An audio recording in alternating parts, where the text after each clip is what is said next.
If this is on your resume, I'm embarrassed for you. There is no nice way to say this. Welcome to Career Interrupted. My name is Shauna and I'm going to help you get the spark back in your professional career. Okay, so you're a professional and you're looking to write or rewrite your resume. First thing you do is head on over to Google, and as soon as you type in like, what do I put on my resume? You are just overwhelmed with conflicting information. It's too much information. There are so many different formats and variables that go into creating your ideal resume. There's gonna be no one-size-fits-all solution. Okay, but I do have a one-size-fits-all solution for what should not be on your resume. So here's a great place to start. If you haven't done your resume ever, or in a couple of years, or in 10 years, and you're like, I don't know what should and shouldn't be on there. I'm gonna tell you exactly what should not be on there if you wanna have a resume that looks current and not lame. If you're finding this video helpful, please be sure to subscribe to my channel for lots of advice on how to get the spark back in your career. Give me a thumbs up, hit the like button. Okay, so you can make your resume look much more current by deleting these three things right away. You're gonna wanna delete your street address right away. Your street address should not be on your resume. There are a few key reasons why. Well, first off, it's just not practical anymore. So we used to include our street address on a resume because typically rejection letters were sent out in the mail. So you wanted to have that, you wanted to have the street address on there so that the employer could reach you for follow-up, usually negative follow-up, and send you a letter. Now, that's just not the case anymore. Everything is online, and most of your correspondence with the employer is actually gonna go through, email. So it just doesn't seem real practical anymore to include your street address on your resume. It's a dated practice, and there's really no additional value in adding your address. The other thing you want to think about is with all your information being online and digitized, this could be a potential security concern. You don't want to be sharing your home address with a number of people for a bunch of different reasons. The recruiter could be that creepy guy from You on Netflix, for all you know. You want him hanging out in your driveway? No. The other reason you do not want to include your address on your resume is that it can really cause some bias. So your street address, whether you like it or not, probably says something about you. It maybe makes a comment about your socioeconomic status or a side of town you grew up on. That can actually open you up to recruitment bias. So that recruiter might have a perception associated with that area of town or that street or that neighborhood. And be prepared for the fact that this recruiter might screen you out or select you, for that matter, on the basis of that neighborhood. Anything that can lead to more bias in the recruitment process has no place on your resume. A photo has no place on a resume, and it can be super confusing because so many of the templates now, when you go to look for resume templates, have a spot for a headshot. Now, these resume templates, keep in mind, are typically designed by designers, not HR professionals. So you know what, I will agree. Yeah, it looks really nice and adds some color and personality to your resume document if you have a photo on there. But my concern as an HR professional and someone who spends their life in recruitment and understanding bias in processes and understanding what candidates are up against, my concern over your photo is that it could actually lead to you being screened out of a process based on your physical appearance. So just think of all the inputs, all the information that's contained in your headshot. All of a sudden, the recruiter knows about how old you are, your physical attractiveness, your skin color.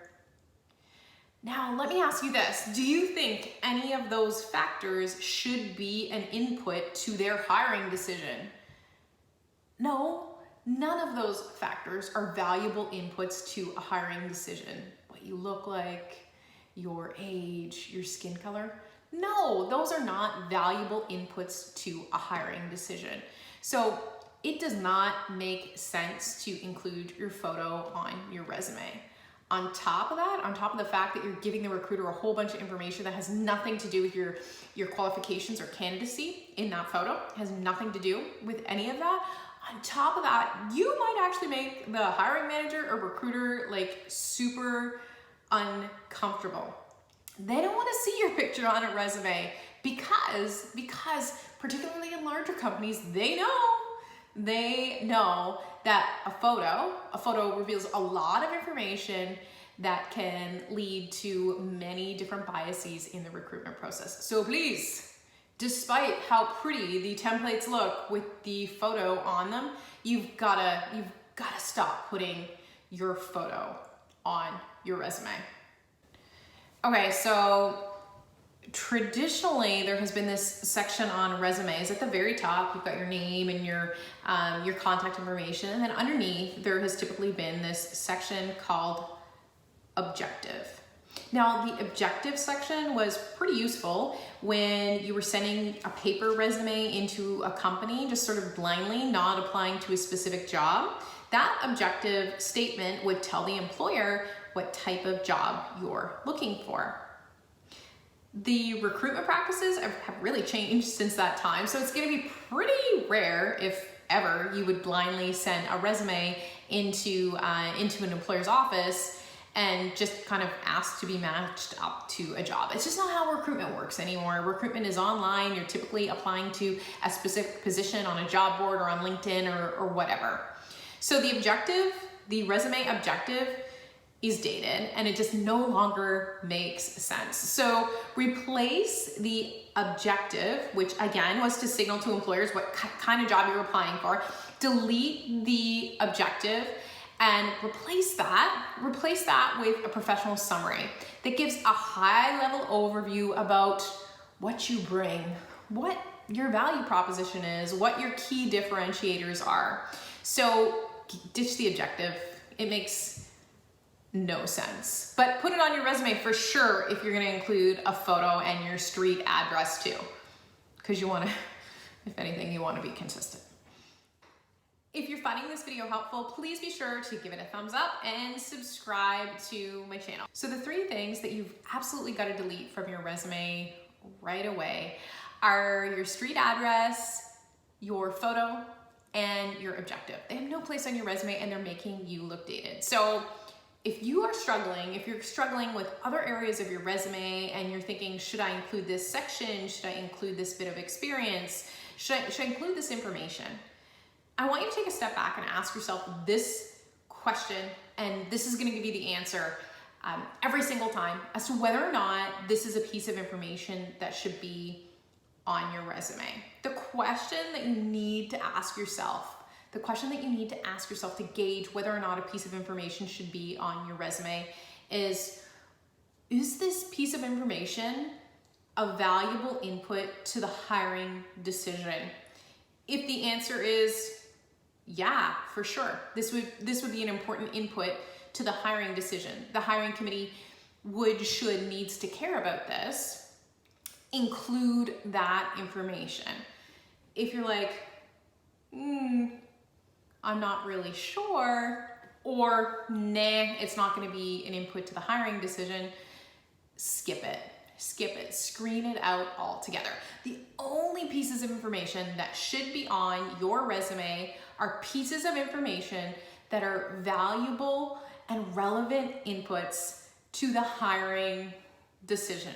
So bias is definitely a thing, and it exists in recruitment processes because humans are typically involved in those processes at some point. Now, we can actually do some things as candidates to start to protect ourselves from those biases. And the most important lesson that I think we all need to learn as candidates is that bias exists in the process, and that we have within some of our control the ability to eliminate bias against us that can get us screened out of the process. We can start here with deleting sort of key things off our resume that are really not relevant to the recruitment process, and maybe are just on our resumes because of legacy reasons or tradition or old school practices.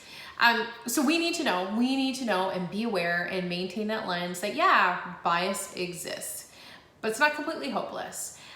We can actually take steps and do some intentional stuff to minimize a recruiter or hiring manager exhibiting bias against our own candidacy. If you're struggling to find your career purpose, please make sure to take my free quiz, Find Your Career Purpose, and that is linked in the description. If you're finding this video helpful, please be sure to subscribe to my channel. We're gonna get lots of advice on how to get the spark back in your professional career. Okay, so you are now ready to go and at the very least start deleting some stuff off your resume.